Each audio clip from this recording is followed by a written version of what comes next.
Կառավարությունում իրականացված կադրային փոփոխությունների վերաբերյալ խորհրդարանը կքննարկի հաջորդ շաբաթ։ Երեկ հայտնի դարձավ, որ Մամուկամ Դինարաձեն լքում է պետական անվտանգության ծառայության պետի պաշտոնը եւ կզբաղեցնի պետական նախարարի պաշտոնը իրավապահ մարմինների հետ համակարգման ուղղությամբ։ Նա նաեւ նախարարների կաբինետում կստանա փոխվարչապետի կարգավիճակ։ Պետական անվտանգության ծառայության պետի պաշտոնում առաջադրվել է ներքին գործերի նախարար Գեկա Գելաձեն, իսկ Աջարիայի կառավարության նախագահ Սուլխան Թամազաշվիլին կզբաղեցնի ներքին գործերի նախարարի պաշտոնը։ Նշվածի վերաբերյալ խորհրդարանը հաջորդ շաբաթ կհաստատի օրենսդրական փոփոխությունները։ Այսօր Թբիլիսիի քաղաքային դատարանում տեղի կունենա պետական անվտանգության ծառայության նախկին պետի դատավարությունը։ Նիստում կքննարկվի ապացույցների թույլատրելիության հարցը։ Լիլուաշվիլիի իրավապաշտպանի խոսքով գործը չպետք է փոխանցվի դատարան ըստ էության քննության, քանի որ գործում չկա ապացույց, որը կհաստատի Լիլուաշվիլիի մեղքը։ Պետական անվտանգության ծառայության նախկին պետին մեղադրում են առանձնապես խոշոր չափերով կաշառք վերցնելու մեջ, ինչը նախատեսում է 11-ից 15 տարվա ազատազրկում։ Թբիլիսիի քաղաքային տեսչության հնացած եւ բարձր ծախսատար ավտոպարկն ամբողջությամբ թարմացվել է։ Քաղաքապետարանը մայրաքաղաքի քաղաքային կարգուկանոնի համար պատասխանատու ծառայության արդյունավետ աշխատանքի համար ձեռք է բերել Toyota Magnish-ի ավտոմեքենաներ։ Տնտեսող եւ էկոլոգիական Եվրո 6 չափանիշին համապատասխանող տրանսպորտային միջոցները հանրությանը ներկայացրել է Թբիլիսիի քաղաքապետ Կախա Կալաձեն։ Ավտոպարկի թարմացման նպատակը մայրաքաղաքի բոլոր շրջաններում եւ թաղամասերում, այդ թվում անտառային եւ լանդշաֆտային հանգստի գոտիներում կարգուկանոնի պահպանման միջոցառումների հավասար եւ արդյունավետ իրականացումն է։ Նաեւ հանդիսանում է քաղաքային կարգուկանոնի ապահովումը, խախտումների նկատմամբ արագ եւ արդյունավետ արձագանքը, դրանց ժամանակին կանխումը եւ կանխարգելումը։ Նոր ձեռք բերված ավտոմեքենաների հետ միասին Եվրոպայի հրապարակում ներկայացվել է նաեւ մունիցիպալ տեսչության նոր ուղղությունը՝ մոտոտեսչությունը։ Պակիստանում ԱՄՆ-ի փոխնախագահի այցը չեղարկվել է։ Տեղեկությունը տարածվել է այն բանից հետո, երբ ԱՄՆ-ի նախագահը որոշում է ընդունել երկարաձգել Իրանի հետ հրադադարի ռեժիմը։ Դոնալդ Թրամփի հայտարարությամբ մինչև Իրանի կողմը միասնական առաջարկ կձևավորի, հրադադարի ռեժիմը կմնա ուժի մեջ։ Զուգահեռաբար Դոնալդ Թրամփը ռազմական ուժերին հանձնարարել է շարունակել շրջափակումը եւ լինել լիարժեք մարտական պատրաստվածության մեջ։ Հրադադարի ռեժիմը պետք է ավարտվեր այսօր։ Դոնալդ Թրամփը չէր ծրագրում ժամկետը երկարաձգել, սակայն որոշումը փոխել է Պակիստանի ֆելդմարշալի եւ վարչապետի խնդրանքի հիման վրա։ Իրանում մտածում են, որ սա կարող է ժամանակ շահելու միջոց լինել հնարավոր անսպասելի հարվածի նախապատրաստման նպատակով։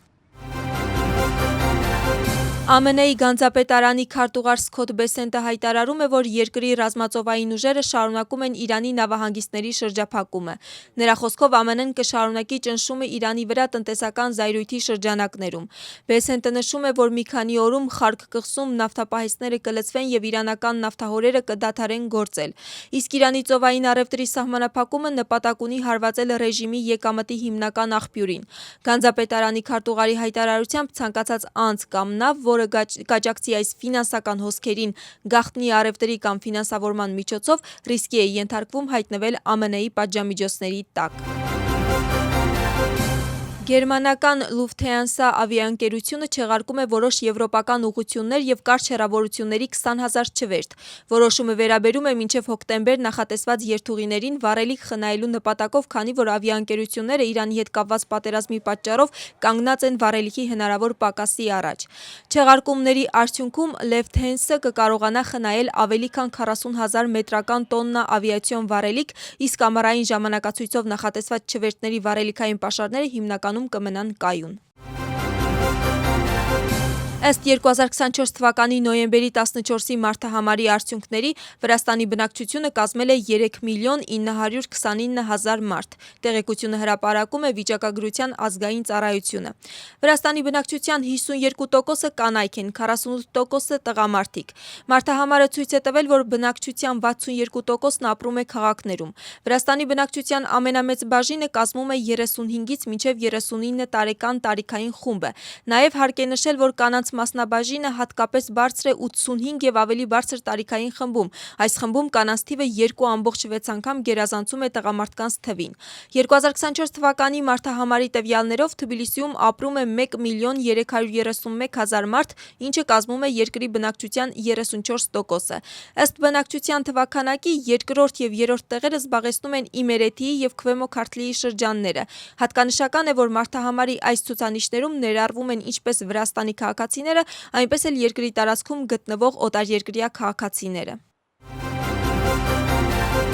Աջարիայի կառավարության եւ մշակույթի նախարարության աջակցությամբ ապրիլի 21-ից 24-ին Բաթումին հյուրընկալում է միջազգային փառատոն «Դասական համերգներ Բաթումիում» խորագրով։ Ապրիլի 21-ին ժամը 20-ին Բաթումիի պետական դրամատիկական թատրոնում փառատոնը կբացվի դասական հարմոնիա համերգով, որին կմասնակցեն հայտնի դաշնակահար Էլեն Մերսիեն եւ վիրտուոզ ջութակահար Դանիել Լոզակովիչը։ 4-օրյա ծրագիրը միավորում է դասական համերգներ, որտեղ մասնակցում են համաշխարհային մակարդակի կատարողներ։ Գալա երեկոներին կհնչեն հայտնի կոմպոզիտորների ստեղծագործությունները։ Փառատոնի նպատակն է ամրապնդել միջազգային մշակութային երկխոսությունը, տարածաշրջանի հանրահռչակումը եւ ճանաչելիության բարձրացումը։